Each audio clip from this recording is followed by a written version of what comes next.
Good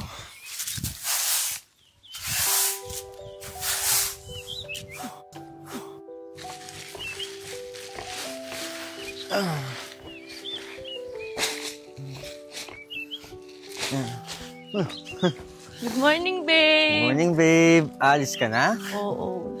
Dala mo pala yung niluto ko sa'yo. Paborito mo yan eh. Thank you, babe, ah. Ikaw na bahala dito sa bahay, ah. Alis na ako. Bye-bye! Sige. Ingat ka, ah.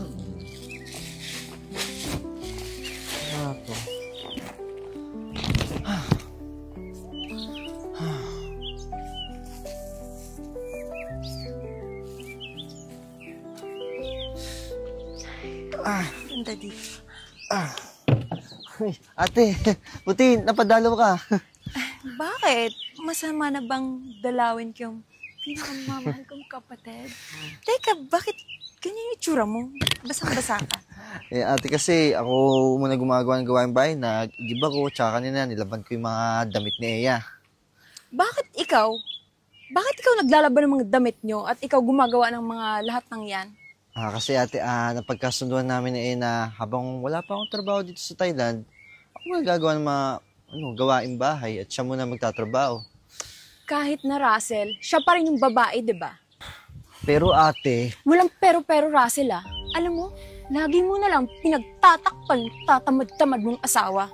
Puro lang paganda, hindi naman maganda. Ate, hindi pa rito ka. O bakit? Masaba bang pumunta ako dito? Mukhang ayaw mo na ata akong dumalaw eh. Huwag kang mag-alala, hindi naman ikaw pinuntak. Hindi naman po sa ganun, ate. Ate... Tumahimik ka dyan. Nga pala, Eya, bakit si Russell yung gumagawa ng gawaing bahay? Ikaw yung babae, di ba? Ate, ako po kasi yung nagtatrabaho, kaya napagkasunduan namin ni Russell na siya muna yung dito sa mga gawaing bahay habang wala pa siyang trabaho. Ay, dahil lang ikaw ang nagtatrabaho, feeling mo pwede mo nang alilain yung kapatid ko. Ano ka, Donya? Ate, hindi ko naman po inaalila yung kapatid niyo eh. Eh, anong tawag mo dyan? Labor of love? Sus, pwede ka naman maglinis pag uwi mo. Dami-dami pang time mo. O ano, natahimik ka? Kasi totoo, di ba? Tatamad-tamad ka kasing babae ka. Russell, may pera ka ba dyan? Pambayad ko lang ng rent, pati kuryente at tubig sana. Ate, katulad nga sinabi ko sa'yo kanina, wala nga akong pera. Si Eya nagtatrabaho sa amin. Siya yung kumikita ng pera. Ate, magkano po ba kailangan niyo? 10,000 lang.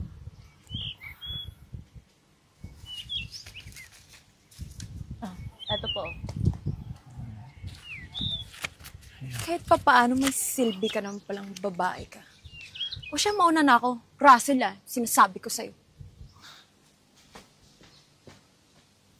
Babe, pasensya na sa ate ko Sorry. Okay lang yun, iyaan mo na. Sige na, papahinga mo na din ako ha. Sige, luto na lang kita.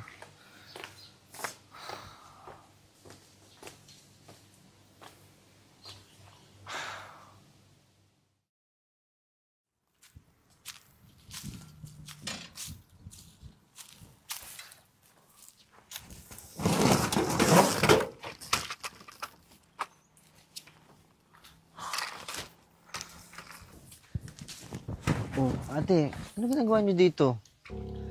Bakit? Hindi na ba ako welcome pumunta dito? Russell, nahahawa ka na talaga sa pangit na ugali ng asawa. Ate, hindi naman po. Ano yung mabahang amoy? Kutya, Russell! Baho-baho mo, hindi ka ba naliligo? Ate, kasi ginagawa ko yung mga gawaing bahay, lalo na dito sa labas. Tsaka, maliligo na sana ako, bigla po kayong dumating eh. Yan ang nga bang sinasabi ko sa'yo, Russell eh. Kaya ayaw ko talaga sa Eya na yun. Sarili lang iniisip. Ayan, napapabayaan mo yung sarili mo. Ay naku, wag lang talaga magpapakita sa akin yan. Babalatan ko siya ng kumain. Ate, bakit po? May problema po ba? Oo, ikaw yung problema ko. Tingnan mo yung sarili mo, Eya, sa itsura ng kapatid ko. Hindi ka ba nakukonsensya, ha? Kung ganyan ka pinalaki ng magulang mo, wag mong idama yung kapatid ko. Ganyan ka ba talaga kabastos at walang pinag-aralan? Para idamay mo yung pamilya kung wala namang ginagawang masama sa'yo? Ayan, ganyan. Lumalabas na rin ang tunay mong kulay. Alam mo ate, yung mga pinagsasasabi mo sa akin matitiis ko pa eh. Pero yung idadamay mo yung pamilya ko, hindi na pwede sa akin yun eh. Ay, lumalaban ka na ngayon? Mayabang ka na? Kasi ano, may pera ka? Kasi wala naman akong ginagawang masama sa'yo para tratuhin mo ako ng ganyan. Alam mo, Ann, kung ayaw mo sa akin, mas ayaw ko rin sa'yo. Eh di wag. Wala namang pipigil sa'yo eh. Russell, tara na. Iwan mo na yung babae mo. Russell, ano ba? Anong tinatayo-tayo mo dyan?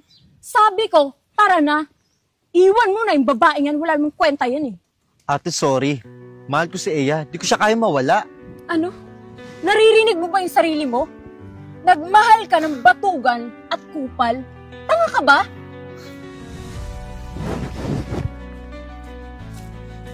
Iya. Ano ba ate? Ano ba problema mo? Alam mo kung sinong walang kwenta dito, ikaw yun, hindi si Eya eh. Ano ba ate, pati yung ugali sa Pilipinas, dinadala mo dito sa Thailand. Ano? Anong katangahan yan, Russell?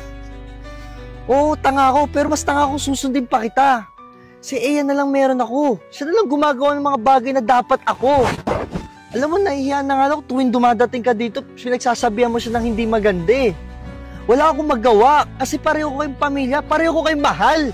Talaga? Sige, ngayon mamili ka. Yung babaeng yon o ako na sarili mong kapatid? Ate naman, huwag ka naman ganyan, papipili mo pa ako.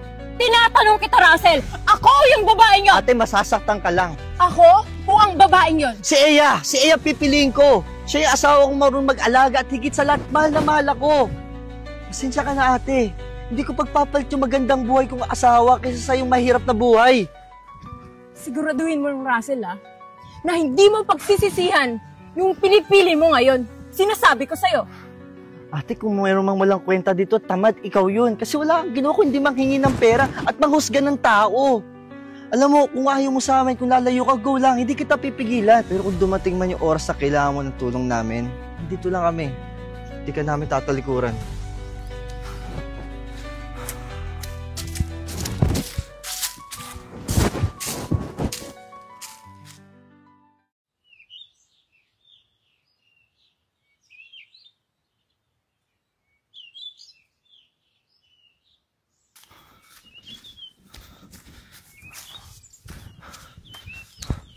Eya. Oh babe, okay ka lang ba? Okay lang ako. Ikaw, okay ka lang ba? Kanina hindi. Pero nung pinagtanggol mo ako, okay na. Sorry babe kung natagal pa ako na pagtanggol ka. Okay lang yun. Naiintindihan ko naman. Anong magagawa ko? Lumaki kang tiklop sa babae. Kasi si mama kasi. Ma, sorry kung nasagot-sagot ko si ate kanina. Loko ka talaga. Pati si tita yung nadamay mo pa. Naiintindihan naman ni tita yun eh. Di ba tita? Sabagay. Tara na. Dito tayo sa bahay. Mapalabot pala kanina, Eya. Hindi ko nahayaang ulit na may mga sa'yo na iba. Hindi mo deserve yun. Alam mo ano deserve mo? Mahalin lang kita. Bola ka pa talaga. Pala, may regalo ako sa'yo. Si Cellboy.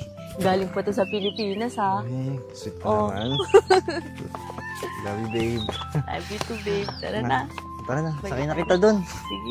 Luto pala ako ulit ng favorite mo. Thank you.